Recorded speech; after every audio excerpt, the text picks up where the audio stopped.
Well, spring is coming to a close, and I wanted to show you guys what our spring garden looks like and how the Lord has blessed us this year. So take a look.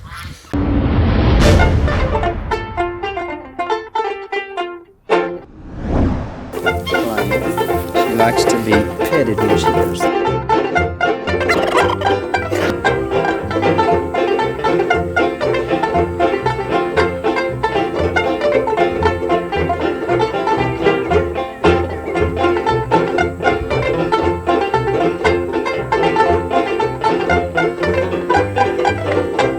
Okay, so I'm going to give you a little tour we got going on right here. We got some cabbages, we got some little diatomaceous earth, but it's all natural. You guys know us, we don't use any poisons just because, well, the ancients didn't have poisons, and if you start throwing poison on it, it can kill the good bugs along with the bad bugs, so we try to refrain from that. This is diatomaceous earth because we got some worms that are trying to eat our cabbages. So actually the first year we've been able to like grow cabbage. I know some people don't have trouble with that, but this is getting like a head on it and everything. And we've never been able to do it, so for the first time in 10 years, we're growing cabbage. Got a little bit of our corn we're just playing with in the side of the garden. And then of course we've got our onions. Onions, onions, onions. More onions. And this whole other section over here that we've got. We don't hurt on onions. Onions we've got plenty of. Let me see if I can find one that's laying down. See if we can see what kind of head we've got on this thing. They've been actually doing really, really well. There you go. Look at that. That's huge. That is a great onion. Gorgeous. The composting, guys. I say composting. Everybody composes, but the raised beds. And what I mean by a raised bed, you might be thinking, how do you keep all your weeds down? Well, we're getting a little weedy. You can see a few in here and there, but it's coming to the close of spring. So, and it's been raining nonstop all week, so we're kind of falling behind a little bit. But if you're familiar with the raised bed concept, this is the best illustration I got. You can see on our potatoes here, we have raised beds going on all on our potatoes, and they're just amazing at what's going on. It's awesome. And what we do is, whether it's hay or mulch or fertilizer, whatever it is, and we don't buy any from store. And even like during the winter, we'll bring all of our leaves in here and create basically what a lot of people like to do is get like one bale of hay and make a raised bed, or like a box and make a raised bed. Basically, this entire garden is one entire raised bed. And you might be thinking that takes a lot of work, and you would be right, it does take a lot of work. But once you do it, a lot of the work, think about it this way as I flip the camera around here. Think about it from this standpoint. How much time you spend during the summer to like weed all the crops, plants, everything, trying to weed through the entire garden. You spend so much time once the crops are in, but once the crops are in, like we do the raised beds and the composting, once we put it in, there's a lot of front work, but on the back work, there's just like no work at all. And so there's a lot of work up front, but once you get on the back side, it really goes, you really don't spend hardly any time at all weeding the garden. And now, of course, we're not through summer, but this is the first time we've hit spring and we haven't had any issues. So let me see if I can get some on the outside and give you an idea of what I'm walking on in the garden. What you can see here is, there's the garden, okay, from outside the fence. But you can see how high the raised bed can get inside the garden. Now, it's not going to be like that all the way around, but we do our best to get as much as we can. So that's pretty significant, and so that's what we're walking on all throughout the garden, which keeps the weeds down. Even throwing during the summer, we go extremely heavy on, as it tries to focus, on hay. And a lot of people have asked, doesn't that create a lot of weeds and do all that kind of stuff? And to be honest, for us, it hasn't. That was a big concern, but it did not for us. So we were really, really excited. Trying to get some of this in before the rain comes. It's been raining all stinking week long, and we're just trying to get some of this video in before the rain, because we haven't been on in a while. But what that does is it keeps everything down, and so there's a lot of work in the front. I want to tell you how many hours we spend trying to keep this, you know, prepped for what's going to come in during the winter months and stuff. But the results on you really save more time. That's the point I'm getting to. For us, we save time by putting it on the front end and not on the back end. Because you guys that do it know when you're weeding, it's like non-stop weeding once everything comes. So yeah, it's great. Let me give you like a little example of what we do, some more of our crops in here, and you can kind of decide for yourself what you like about the raised bed or not. Here we have asparagus. Get that to focus. Here we have asparagus, and I got some. We keep it going along just kind of right in here, and it just runs down straight through there, and it's really nice. We get about a handful of asparagus today. I haven't picked it in a while. I've been getting so much rain, but this is asparagus we're going to eat. But we get about a handful a day that we take out and get to enjoy. Really, really nice. And for us, the leaves are really what did in for the asparagus having some coverage. It just made all the world of difference. While doing this is a little thing we've been experimenting with called companion planting. Here we have right here some kale, all planted in here, and it just goes around, and then it actually has some smaller ones over in there, but it's really big over here. And that's literally a big difference, is what you call companion planting. And for those of you that don't know what that is, that's basically like planting a companion literally right next to it. For instance, you have asparagus right here, then we have kale, and then we have cilantro. So companion planting, it's got a companion surrounding it both sides, and you can see when it really doesn't have a companion on this other side over here, it's only got companion planting, one plant, the asparagus on this side. It got a little cilantro, but not much at all. It really doesn't do as well. I mean, even look at the size difference. That's itty bitty. So it struggles.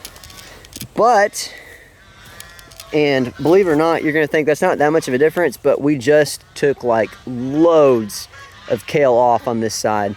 They were enormous. We eat a lot of kale and some of our making kind of like veggie juices and stuff like that for anything and everything. And we took loads off of this, and we still got tons. And so companion planting, learning what plants work best together and which ones don't, can make or break the plant. And like I said, this is all cilantro. I'm pretty much just engulfed in it. It's quite wild. It's really pretty, but it does really, really well. And we just planted in we've got some pear trees right here that we just put in. And what I love about all of our fruit trees is we've been going around, like I think we got about between our black walnuts, our nuts, our fruit, peach trees, and we got some apple trees that grow here in Texas really well. And then we got just tons of other stuff. We got about probably 50 fruit nut trees this year, and we're just planning to basically have them all over the place. Black walnuts, as we're going to be transplanting and moving these. They can't all grow here, but you get the idea. And that is a big thing about raised beds, because we didn't plant any of these peaches here. And I'll take you to another spot and show you in a second where we have just like unlimited, whether it's squirrels or they fall, all that kind of stuff. And when you do raised beds, not just the bad stuff that comes back that you pull up, but also the good stuff returns. And so when you're like, rototilling is absolutely horrible. When we quit rototilling, everything started to grow. Everything started to take off. Why? Because when you rototill, you kill the good, whether it's microbials or whatever, you kill bugs, whatever you want to call it, the broad definition of anything and everything that's going on when you're rototilling. You're killing the good as well as the bad. And so when we quit doing that, our good got to come back and grow, and we got peaches and nut trees are now a weed, which is a great thing to have. Here we have, right here, we have for the first time, we're experimenting with carrots, and they're doing actually really well so far. So we're excited. Yep, there's one of the goose. He's in lockdown. He's not very nice. And like I said, the potatoes are just absolutely gorgeous. And why we throw stuff on, because you can see the height difference. I'm sure you saw it earlier, depending on where you walk. But you can see that we raise them, because when you plant them and you throw dirt, or you can throw dirt on it too, but even hay or compost, whatever. And it's because if you have a potato and it's going to get really, really tall, but it's only going to grow potatoes at the base, very low. But if you keep raising it, and every time it comes up about, yay big above the ground, if you throw more dirt on it, it will make potatoes right there, and then it'll grow. Throw more dirt on it, make more potatoes right there, and then it keeps stacking, so you get way more potatoes in the end. And it's fantastic. I mean, look at this. This thing is like, this plant right here, it comes up to my waist. That's a potato plant. That's pretty impressive. You're like, well, how tall are you? You're like 5 feet tall? No, I am 5'8", 5'9". I'm average height, so I'm not like super tall. So maybe just under waist for most people. But it's amazing. Even the onions, y'all saw the size of the onions we're getting. And I'll tell you something that's really cool too, that I love. This is a lemon tree, or what's left of it. The frost kind of got it last year, because we were experimenting with how cold it could get and stuff. This is cute. You might be thinking it's just a lemon tree, big whoop. Well, there's a big thing. We're in Texas. Lemon trees do not grow in Texas. They can't grow, and we actually got, it was bigger because before the frost got it, it was a little baby lemon tree, and we actually pulled 2 lemons off of it, and it survived. We pulled it inside and stuff while we're playing stuff, because we're working on our underground greenhouse, and we'll have more of that in the future for you guys as we make more steps to kind of see that kind of stuff. But my point is, combined with composting, or combined with whether it's some underground greenhouse techniques and stuff, we're growing stuff that's impossible to grow in our area. And that's not so much the raised bed for this big ordeal over here. It helps the lemon tree so much. This is going to be more of an underground, this is going to be an underground technique. But we're growing stuff that is impossible to grow in Texas. So, and being successful at it. And the cabbages I'm excited about, because we've never had cabbages before. And excuse the diatomaceous earth, we're just trying to get worms off of them. Never grown them before, so we kind of have a new bug we're trying to learn to beat. But doing quite well with it. Our purple cabbage is actually doing better. And let me get in close so you can kind of see. This is the whole bulb, and that's the first time ever, and attribute that to the Lord first and foremost for blessing us in our efforts and all this stuff, but as well as asking some people around. You get tips like, hey, who grows it really well? It's like, well, this guy does. Go talk to him, go ask him. I got a family at church that grows cabbage like a weed, and kind of got some tips from them, and so very, very appreciative. But getting some good heads on those, solid, really, really nice. And I'm gonna find another one over here. Yeah, getting some good heads on these. Some of them are smaller, you have that.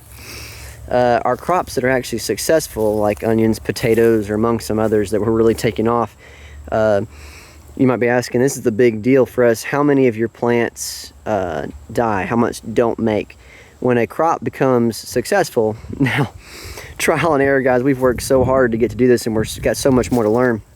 But when we figure out a crop and become successful using the raised beds, we only have a max of a 5% that dies and doesn't make.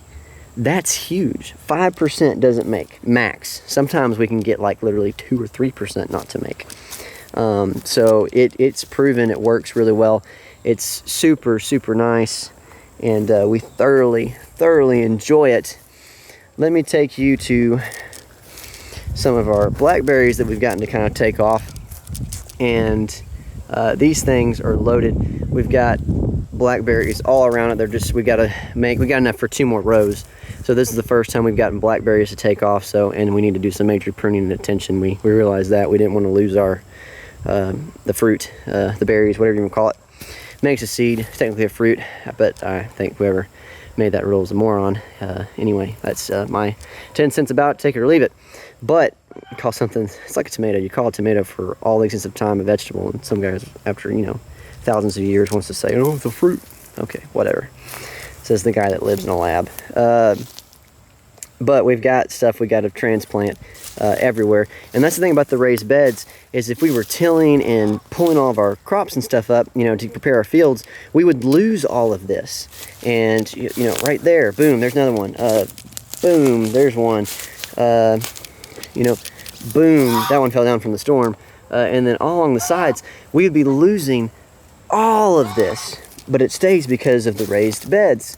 And we've got some of our summer crops are coming in here, tomatoes and all that stuff, we're prepping. And so, but we've been doing so well, we've now extended our garden, and it goes all the way around, even all the way over there. And you can see our bee boxes that we now have, we're doing for the first time. How much can I zoom in?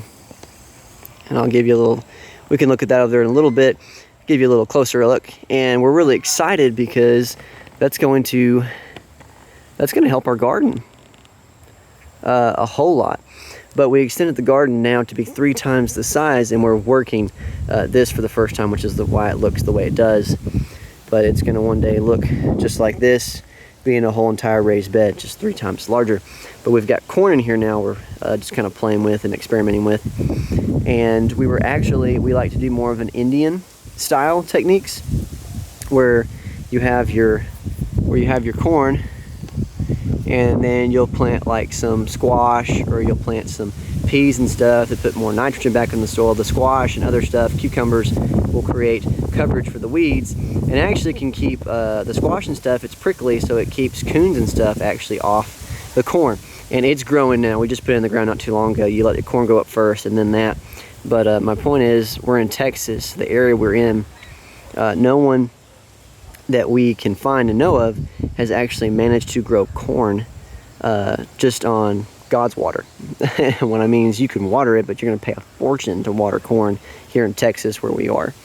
But we're the first ones in our area to actually produce corn by just literally God sending the rain. So in our area is unheard of. Again, attributing to more kind of a pioneer style. That's what we do, is more of a pioneer style. And you can see our blackberries coming on this thing. It is absolutely just loaded all the way down. All the way down. Just loaded. And we're super, super excited. I think y'all, I think they're really big. Look at this. This is huge. That's enormous. Absolutely, let me see how much stay in my hand. Absolutely enormous. That's crazy. But the only ones to get corn just by the Lord sending the water. And like I said, we don't use chemicals, we don't use all that stuff. Just because the ancients didn't, and you're eating that stuff, it's going on your food, it messes with you. The techniques we've been doing and using, I actually had really bad allergies after I got pneumonia. And now I don't. Well, simply because we're taking poisons off, or I might drink like a veggie drink, kind of adding some stuff, and you can find some more stuff like that on our channel. I think we've had some people asking about that kind of stuff. We're going to look at posting some stuff.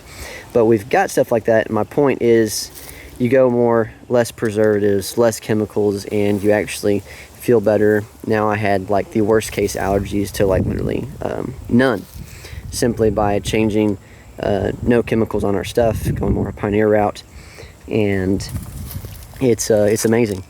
But and you might be thinking, this is kind of a smaller scale, this is a mass production.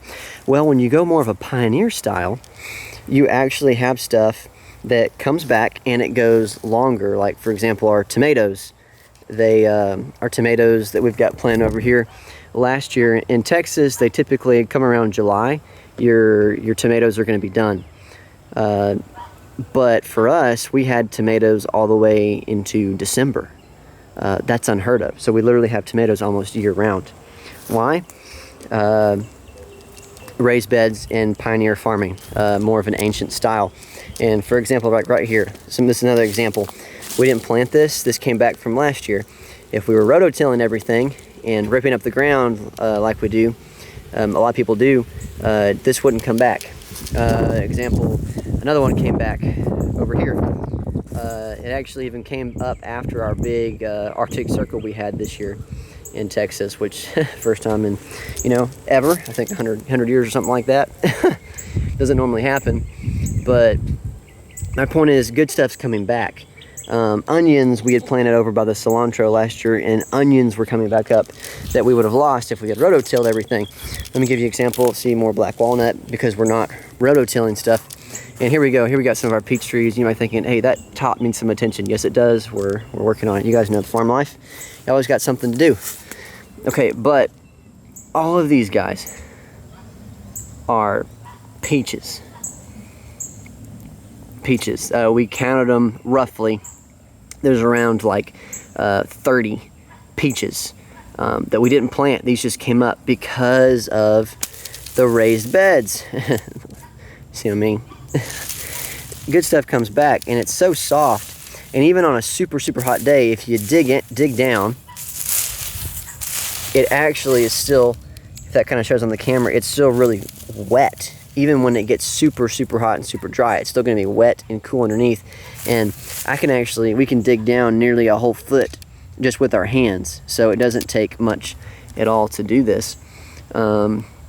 It's nice, it's pleasurable, and like I said, our fruit trees are kind of starting. We've got a 10-year plan, and basically every spring and fall you go buy 30 to 50 fruit nut trees or whatever grows up that the Lord also gives you back, and we're gonna have a whole 33 acres spread out of nut and fruit trees. So we like our nut trees, as you can see, kind of growing around here, and so we like them a lot better than acorn. Acorn trees and oak, all that kind of stuff. So we're going to be taking a lot of these down and using them to build and replacing everything with fruit and nut trees. So we are excited, super excited. That's just a little insight. I'm trying to think if I'm forgetting anything, but that's our garden this year for spring, guys. And like I said, the weeds stay down. It's so much easier as I get the camera around, sorry. It's so much easier. And so raised beds for us have absolutely done it. Not tilling and all those things have been absolutely marvelous and wonderful. So I encourage you guys to give it a try. And like I said, I didn't even mention all of our crops we got here. We got spinaches that have already come up. Some of our stuff we've already harvested.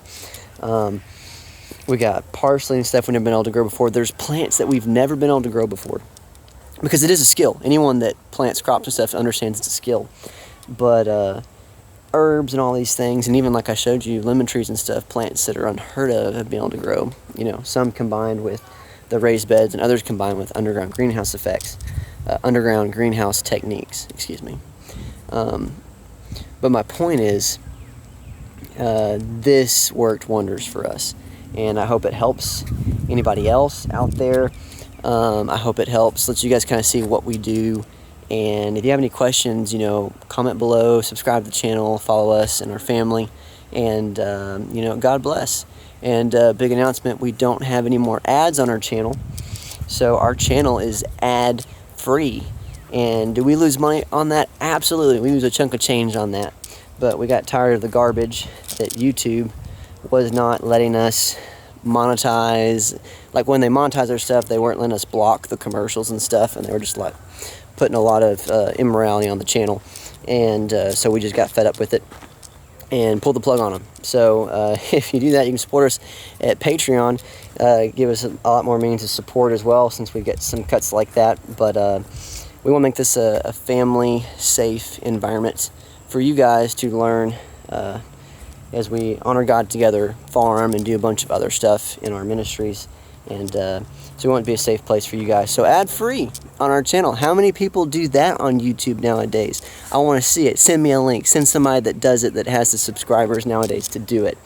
And give us subscribe, please, because we're almost at 10,000 subscribers, and we would love to be on that next level on what some are telling us are around the top 1 million YouTube channels out of 2 billion accounts. Give us a subscribe button, please. Ad-free, just on the ad-free basis, because who doesn't get sick and tired of commercials? Golly. That alone should deserve a like and a subscribe button, guys. So I hope this helps. If you got any more questions that we can have, that you guys have, or want to ask about our garden that we can help with, please let us know. It's really, really fun for us. We have a blast as we keep doing this and learning together. If you got a better way to do it, leave your comments below and let us know better ways to do it, or better ways to fight against, this is what I'm talking about, the worms. Just got it. It's been raining all week. We haven't been able to attend to it, but it'll bounce back really quick. But if you got a way to get stupid worms, in Portuguese we call them, basically, in Portuguese it's called queima-queima, which is like a worm. Those like little fuzzy worms that if you touch them, they like really burn your hands. That's what's eating this. If you got a way to fix that, leave it in the comments below, please. Natural. Don't send me any links for poison, because the only poison we use in our place is bull nettle, and I'm sad to even use that, but that's the only poison. Everything else is God-given. So absolutely subscribe, guys. Thanks for watching, and leave your comments below, and God bless you guys. Honor him in all your ways. To this you were called, because Christ suffered for you, leaving you an example that you should always follow in his steps. 1 Peter 2:21, guys. God bless. Love y'all, and see y'all later.